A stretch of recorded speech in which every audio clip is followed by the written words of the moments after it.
ام الفضل رضی اللہ تعالی عنہا جو رسول اللہ صلی اللہ علیہ وسلم کی چچی تھیں، ان کو خواب آیا. وہ ڈر گئی خواب میں. انہیں لگا کہ یہ گویا برا خواب دیکھا ہے میں نے. وہ نبی کے پاس آئیں، عرض کیا یا رسول اللہ میں نے ایک عجیب خواب دیکھا ہے، منکر، یعنی گویا کہ برا خواب. کیا دیکھا؟ فرمایا میں نے دیکھا آپ کے جسم کا ایک ٹکڑا ٹوٹ کے میری جھولی میں آ کے گرا ہے. اب اس کو بھی گستاخی کہو گے؟ نبی کے جسم کے ٹکڑے کٹ رہے ہیں، ٹوٹ رہے ہیں، وضو ٹوٹ رہا ہے. عام حالت میں کسی کا وضو کٹ جائے، وضو ٹوٹ جائے، یہ اچھی بات ہے بری بات ہے؟ خواب میں جب یہ آئے اور وہ سمجھ رہی، انہوں نے عام حالت پہ قیاس کیا حضرت ام الفضل نے کہ بھئی عام حالت میں جب کسی کا بازو ٹوٹ جائے، گوشت کٹ جائے، تو یہ گوشت کا کٹنا، بازو کا ٹوٹنا یا کسی عضو کا الگ ہو جانا یہ اچھی خبر نہیں ہے. آپ کو فون آئے آپ کے بیٹے کا بازو کٹ گیا ہے تو آپ خوش ہو گئے یا رو گئے؟ اور معاذ اللہ نبی صلی اللہ علیہ وسلم کے بارے میں صحابہ کو ایسی خبر آتی تو بہت پریشان ہوتے. تو نبی صلی اللہ علیہ وسلم نے اس کو اچھا خواب قرار دیا اور فرمایا کہ میری بیٹی فاطمہ کے بچہ پیدا ہوگا جو تمہاری گود میں، تم اس کو اپنی گود میں لے کے بیٹھو گی. تو خوابوں کی دنیا بالکل ایک الگ دنیا ہوتی ہے. سمجھ رہے ہو کہ نہیں سمجھ رہے؟ ایک اور خواب میں سناتا ہوں. علامہ ذہبی رحمہ اللہ تعالیٰ جو جرح و تعدیل کے بہت بڑے امام ہیں، انہوں نے اپنی کتاب میں نقل کیا ہے.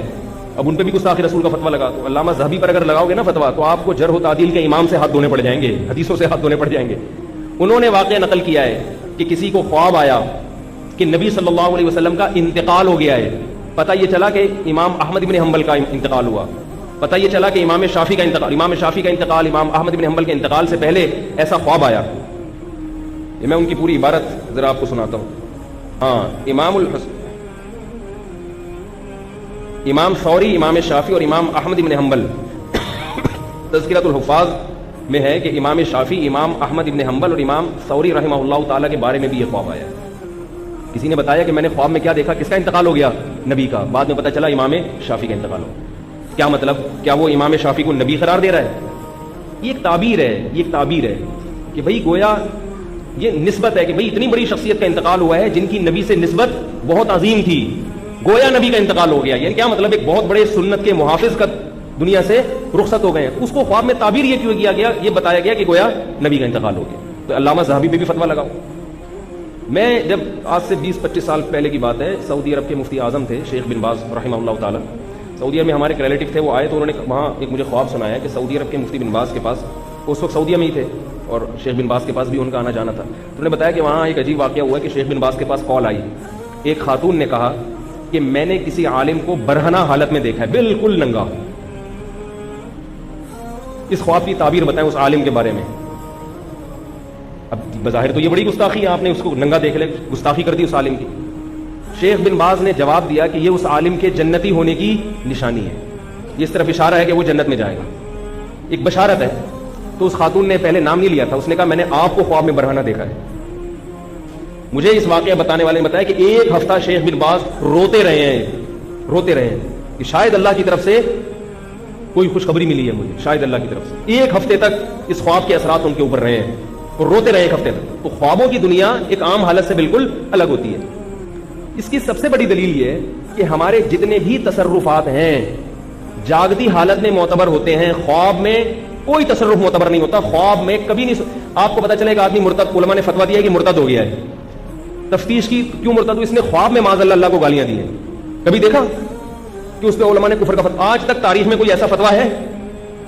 اور وہ عالم وہ جب کسی کو خواب سنائے گا تو پھر اس کی حالت دیکھی جائے گی. اگر وہ برا آدمی ہے تو اسے کہا جائے گا بھائی اپنے اعمال ٹھیک کرو، اور اگر اچھا آدمی ہے تو اس کی کوئی اچھی تعبیر نکالی جائے گی.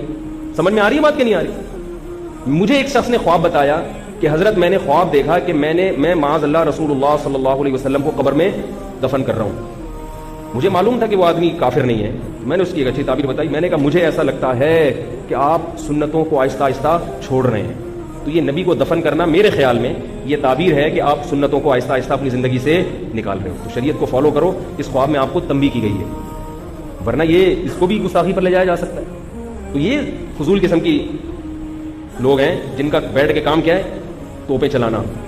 تو تمام دمائیں بچوں کی پہنچ سے دور رکھیں. ہمارا دین یتیم نہیں ہے. اور ایک اور بات، جاگتی حالت میں بھی یہ کہہ رہے ہیں غلطی سے نکلا، بے حصہ، زبان مجبور. نفسیاتی اثرات ہے نا، آپ کسی نفسیاتی ڈاکٹر سے جا کے پوچھیں، وہ آپ کو ایسے کیس صبح شام بتائے گا. کبھی فرد محبت میں انسان سے غلطی ہوتی ہے، کبھی نفرت میں، کبھی خوف سے ہوتی ہے کہ یار یہ میرے منہ سے کیا نکل رہا ہے، پھر وہ نکلتا رہتا ہے. یہ تو نفسیاتی ایک وہ ہے، ایسے آدمی کو تسلی دی جاتی ہے.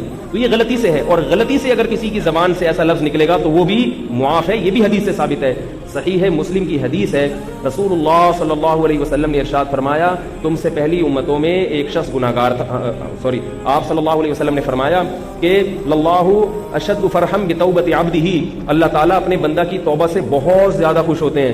پھر آپ نے مثال دی کہ اس شخص سے بھی زیادہ خوش ہوتے ہیں کہ جس کے پاس ایک سواری تھی، سواری کے اوپر سامان تھا اور وہ بیابان جگہ پہ تھا ریگستان میں، وہ سواری سمیت اس کا سامان گم گیا. اب یہ موت کے انتظار میں آ کے لیٹ گیا. اس کو پتا ہے میں اس ریگستان میں بھوک اور پیاس سے تڑپ تڑپ کے مر جاؤں گا. اسی دوران اس کی آنکھ لگ گئی. اس کی آنکھ کھلی تو کیا دیکھتا ہے کہ وہ سواری اور وہ سامان اس کے سامنے کھڑا ہوا ہے. اس کا خوشی سے یہ عالم ہوا کہ اس نے کہا اے اللہ تو میرا بندہ اور میں تیرا رب. حالانکہ کہنا کیا چاہیے تھا، اللہ تو میرا اللہ اور میں تیرا بندہ. اخطأ من شدت الفرح، کہ خوشی کی شدت میں اس سے کیا ہوئی ہے، خطا ہوئی ہے. کوئی کفر کا فتویٰ لگائیں گے اس کے اوپر ہم؟ نبی تو مثال دے رہے ہیں کہ اللہ کو اس سے اتنی محبت، یعنی اس آدمی کو جتنی خوشی اس وقت ہوئی ہے اللہ کو توبہ کرنے والے سے خوشی اس سے بھی زیادہ ہوتی ہے کہ جو توبہ کرنے آئے. اب مجھے بتاؤ کہ اللہ کو اپنا بندہ کہہ دینا یہ بڑا جرم ہے، یہ رسول کی گستاخی بڑا جرم ہے؟ یہ رسول کی گستاخی بھی بہت بڑا جرم، اللہ کی گستاخی اس سے بھی بڑا جرم ہے. لیکن خوشی میں پاگل ہو گیا ہے نا، خوشی میں دماغ کام نہیں کر رہا. ایسے ہی بات ہے، خوف سے بھی دماغ کام نہیں کرتا، کوئی چیز مسلط ہو جاتی ہے. بات یہ ہے کہ خطا جان کر غلطی کی ہے یا زبان بے اختیار ہے اور یہ کلمات اس کی زبان سے نکل رہے ہیں. تو یہ پورا واقعہ اب سمجھ میں آ گیا. باقی واقعات کو اسی پر قیاس کر لیں. سمجھے جو گستاخیوں کو لگاتے ہیں ان کا بھی ایسے ہی قصہ ہے. ویسے بھی اصولی بات ہے، میں بار بار دہرا رہا ہوں کہ اتنی سینس ہونی چاہیے کہ بھائی اگر وہ گستاخی رسول ہوتے تو ان کے چاہنے والے، ان کے ماننے والے اور اس زمانے کے علماء کیوں خاموش رہے؟ اس زمانے کے سب علماء ان کے خلاف کھڑے ہو جاتے. اگر آپ کہیں وہ سارے معاذ اللہ بے حس تھے تو پھر جب مرزا غلام احمد قادیانی نے نبوت کا دعویٰ کیا تو پھر علماء اس کے خلاف سارے کیوں کھڑے ہو گئے؟ اس کا مطلب علماء ختم نبوت کے معاملے میں بے حس کبھی بھی نہیں رہے ہیں. علماء کیا ہی تو عوام، آپ دیکھو نا اسمبلی میں جو لبرل لوگ ہیں وہ بھی ختم نبوت کے مسئلے پر چیخ رہے ہیں. ایک لبرل آدمی کو ختم نبوت کا مسئلہ سمجھ میں آ رہا ہے، اتنے بڑے بڑے بزرگوں کو، اولیاء اللہ کو سمجھ میں نہیں آئے گا ختم نبوت کا مسئلہ. اٹھا کر پھینک دو باہر گلی میں، نئی تہذیب کے انڈے ہیں. شعر تو مکمل کر لیا کریں گندے. آگے میں ایک بات آپ سے کہہ کے یہ ختم کرتا ہوں. پھر مولانا اشرف علی تھانوی نے جب اس کو خواب کی تعبیر سنائی کہ بھئی اس میں اس طرف اشارہ ہے کہ تم جس سے تعلق کرنا چاہتے ہو وہ متبع سنت ہے. آگے مولانا علی تھانوی کی یہ تواضع ہے، وہ فرما رہے ہیں، میں ان کے الفاظ پڑھ کے سناتا ہوں. الامداد میں فرمایا باقی مجھ کو اس پر اصرار نہیں، یہ جو میں تعبیر کر رہا ہوں نا مجھے اصرار نہیں اس پر کہ یہی تعبیر ہے. اگر یہ خواب وسوسہ شیطانی ہو یا کسی مرض دماغی سے ناشی ہو، پیدا ہوا ہو اور اس کی تعبیر نہ ہو، یہ بھی ممکن ہے. یعنی عین ممکن ہے یہ خواب ہی جھوٹا ہو سرے سے.